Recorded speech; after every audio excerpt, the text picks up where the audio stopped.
Ve silah yakma törenine de yurt dışına çıkış yasağı olduğu için gidemediniz ama tarihi bir adım olarak değerlendirildi. Sonuç itibariyle 41 yıllık bir çatışmalı süreçten sonra Kürt hareketi bir adım daha attı ve silahları yaktı. Önce bu törene ilişkin görüşlerinizi almak istiyorum, duygularınızı almak istiyorum. 41 yıldır hak mücadelesini siz de katışıksız bir biçimde, 41 yıldır bu savaş sürecinde, öncesi de var tabii, sürdürdünüz. Nasıl gördünüz bu töreni? Bu silah yakmanın verdiği mesajı nasıl yorumladınız? Şimdi küçük bir düzeltme. İlginçtir benim hocam ama yurt dışı çıkış yasağım yok benim. Herkese sadece bir cümle yazdı diye yurt dışı çıkış yasağı konuyor ama bana koymadılar. Herhalde bir at sineği vasfım nedeniyle gideyim de kurtulsunlar diye dört gözle bekliyorlar. Ben de gitmiyorum. Sağlık nedeniyle gidemedim aslında. Arkadaşlar aradılar sağ olsunlar. Hani orada olmamı istediklerini söylediler ama hani ben de tabii görmek, tanıklık etmek isterdim doğrusu. Çünkü önemli bir adım diye düşünüyorum. Tabii tek başına silahın bırakılması, barışın dillendirildiği bu süreç için anlam ifade etmiyor. Çünkü tek taraflı bir durumdan söz ediyoruz. Sizin de daha önceki gösterdiğiniz kısa videoda tanımladığınız gibi. Ama kıymetliydi. Simgesel yükü çok ağırdı izleyebildiğim kadarıyla. İncelikle düşünülmüş, planlanmış bir silah imha süreciydi. Öncelikle ben gerçekten kutluyorum bu düzenlemeyi yapanları. Çünkü özellikle cinsiyetçiliğin ayyuka çıktığı bu topraklarda her gün kadınların katledildiği koşullarda cinsiyet eşitliğinin yok sayıldığı ya da farklı cinsel yönelim ve kimliklerin kriminalize edildiği durumda orada cinsiyet eşitliğinin gözetilmesi çok kıymetliydi. Bir kadının öncülük etmesi o yürüyüşe kıymetliydi. Görebildiğim kadarıyla. Ayrıca ekosistemi gözeten bir yerden yakma sürecine ilişkin özellikle çevreyi kirletmeyecek, ekosisteme zarar vermeyecek araçların kullanıldığını ifade etmeleri de ormanlar yanarken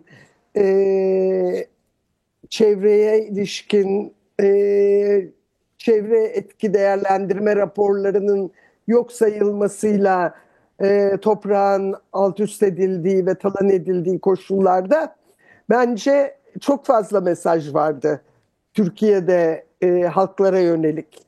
Halkların bu anlamda nasıl bu toprakları ve insanı gözeten bir yerden bizim yeniden bir arada olmayı başarabileceğimize dair umudu hissetmesini diliyorum ben öncelikle. Tabii silah imhası kıymetli. Bunun yanı sıra imha edilen silahların envanterinin özellikle de insan hakları örgütlerine teslim edilmesi de ayrıca bir anlam taşıyor. Burada özellikle sürecin aktörü kılmaya dönük, toplumu sürecin aktörü kılmaya dönük ve dolayısıyla barış ve demokratikleşmeyi toplumsallaştıracak adımları tanımlayan bir tutum idi bu. O açıdan önemliydi. Bence bu sorumluluğu alması gerekiyor sivil toplum örgütlerinin. Özellikle barışın toplumsallaştırılmasında, demokratikleşmenin toplumsallaştırılmasında, demokratik bir toplum yaratılmasında toplumun doğrudan müdahilliği önem taşıyor. Tabii ne yazık ki parlamenter sistemi ciddi anlamda tahrip eden bir düzenlemeyle ve yasal süreçle yürüyor Türkiye. E, Yeniden hani Türkiye Büyük Millet Meclisi çatısı altına davet ediyor e, Öcalan ama Türkiye Büyük Millet Meclisi'nin çatısı çöktü epeydir. Yeniden o çatıyı ayağa kaldırıp toplumun da o meclisin bir parçası olduğunu hissetmesini sağlamak. Her zaman söylerim, oradakiler vekil, asiller biziz. Dolayısıyla asillerin gidip iradesine sahip çıkmasını sağlamak çok önemli. Özellikle böyle süreçler için. O yüzden ben önemsiyorum. Çok fazla Türkiye'deki insanlara verilmiş mesaj var. Umarım bunları doğru okuruz ve doğru adımlar atılır. Evet. İktidar kanadı için aynı şeyi söylemek mümkün değil maalesef. Soracaktım Ama hocam. zaten beklentimiz düşük. Onu biliyoruz. Tam onu soracaktım. O yüzden hani onu belki sonra konuşuruz. Yo, hemen iktidardan söz etmişken onu da sorayım istiyorum. Törenin hemen ertesi günü Erdoğan konuyla ilgili açıklama yaptı. Çok da tartışma yaratan açıklamalardı bunlar. Bunca atılan adıma yanıt olarak nitelemek mümkün mü bu açıklamayı? Daha sonrasında düzeltmeler yapılsa bile sonuçta artık sürecin devlet kanadı da iktidar kanadı da ilerleyebilir diye düşünebilmeli miyiz bu gelişmeye bakınca? Şimdi devlet kanadının dahil olmadığı bir süreç zaten mümkün değil. Belli ki hani devlet bu işin içinde ama söylem önemli.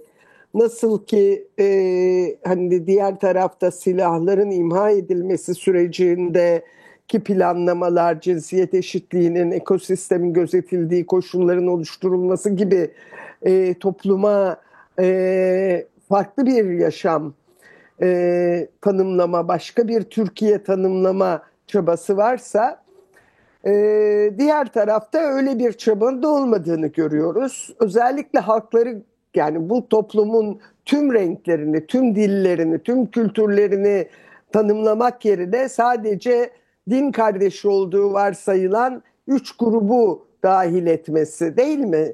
İşte Türkler, Kürtler, Araplar. Oysa biz din kardeşliği üzerinden değil, bu topraklarda birlikte yediğimizi, içtiğimizi, kültürümüzü, dilimizi paylaştığımız, acılarımızı birlikte yaşadığımız için var oluyoruz. O nedenle tamamının dahil olduğu bir süreçten söz etmek gerekirken böyle olmaması üzücü elbette.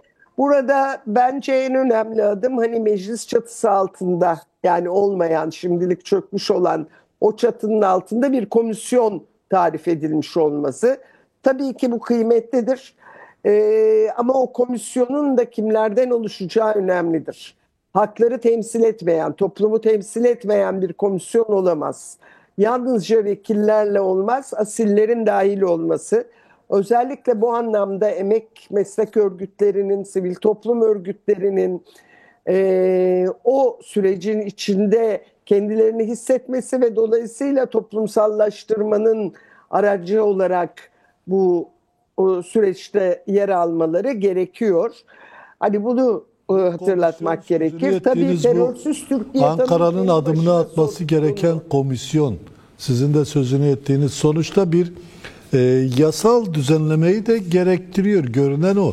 Meclis komisyonlarının toplumun, sivil toplumun içine katılmasına cevaz vermiyor ama o yol bulunabilir mi? Bulunmasa bu komisyonun yapacağı çalışmaları bu biçimiyle Meclis Başkanı'nın gözetiminde bu sürece karşılık olur mu? Bir meşruiyeti sağlanır mı? Ya da sivil toplumu katacak yol yöntemleri nasıl bulmalar lazım?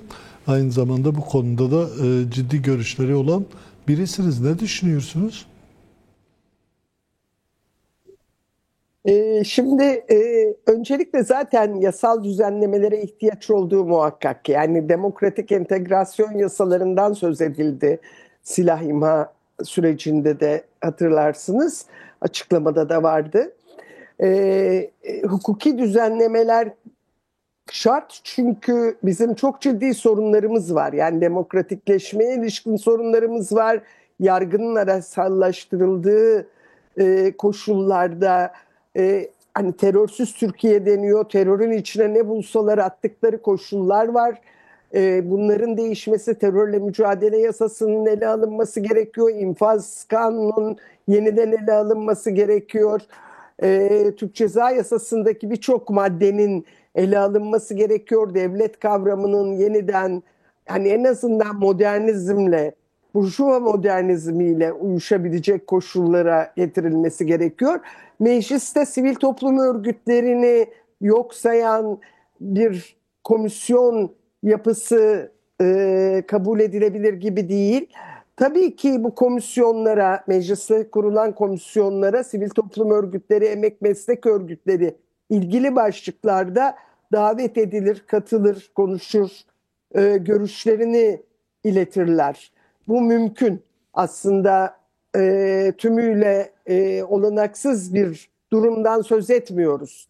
Ama tabii bunu daha sağlam ve özellikle o görüşlerin bir irade gösterebileceği ve o iradenin de etkili kılınacağı koşulları oluşturmak gerekiyor. Gerekiyorsa yasal düzenlemeler de olur ama komisyonlarda sivil toplum örgütlerinin olmasını engelleyen bir durum yok zaten. Defalarca biz hani meslek örgütü olarak, sendikalar olarak komisyonlara katıldık, görüşlerimizi bildirdik.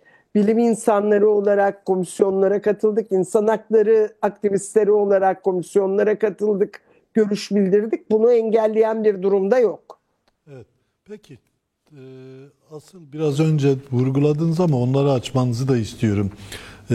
Sorun kalıcı bir biçimde çözülecekse bu çözümün en nirengi temel noktalarından biri toplumdur. Toplumun bu sürece katılması nasıl sağlanabilir? Özellikle bu konuyla ilgili şimdiye kadar da sadece DEM Parti ciddi çalışmalar yaptı.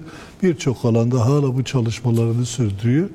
Ama DEM Parti dışındaki kesimler hala sessiz. Yani sanki toplumu katmaya dönük bir çabayı arzulamıyorlarmış gibi duruyor. MHP de bir adım attı ama ondan da henüz şimdiye kadar somut bir yaklaşım çıkmadı. Kendi tabanına dönük bazı toplumsal çalışmalar yapacaktı. Ama işin asıl aktörü olan sivil toplum kurumları hala sessiz. Nasıl olacak bu iş?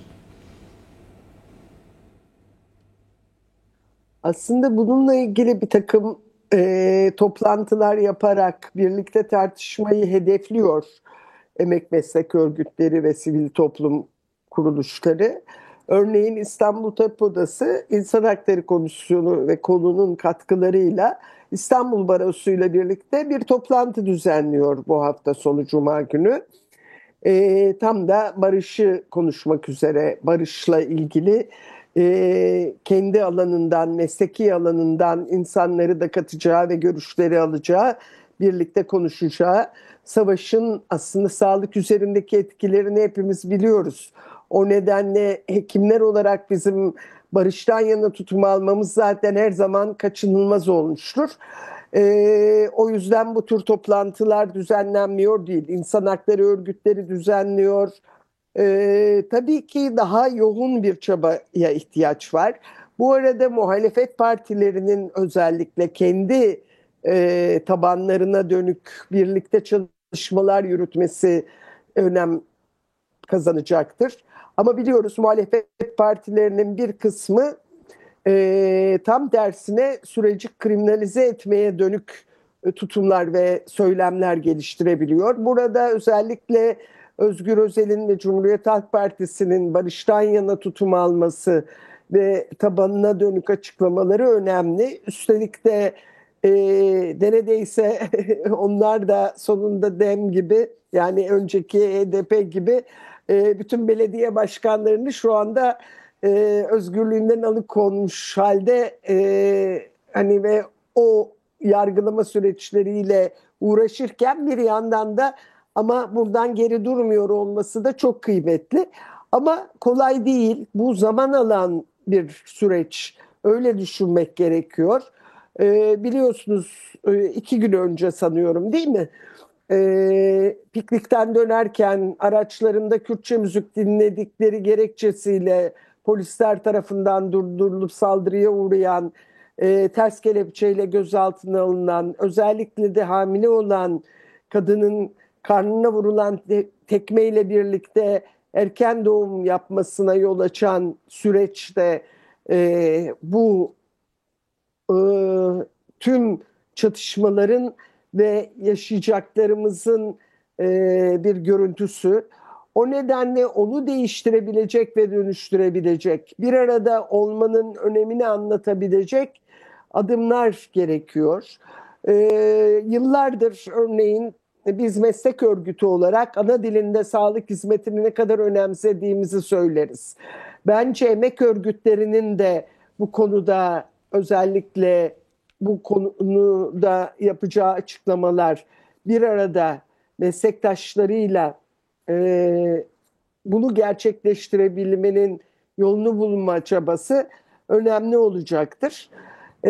O yüzden kolay olmayacağı muhakkak, ama şunu biliyoruz: hani silahlı mücadelenin sona erdirilmesi söz konusu olabilir. Önemli bir çatışmasızlık süreci sonuçta bizim konuşabilmemize olanaklı kılar en azından. Evet. Ama bu konuşabilme ile beraber elbette bizim çok daha kapsamlı bir biçimde bir mücadele içinde olacağımızı da unutmayalım.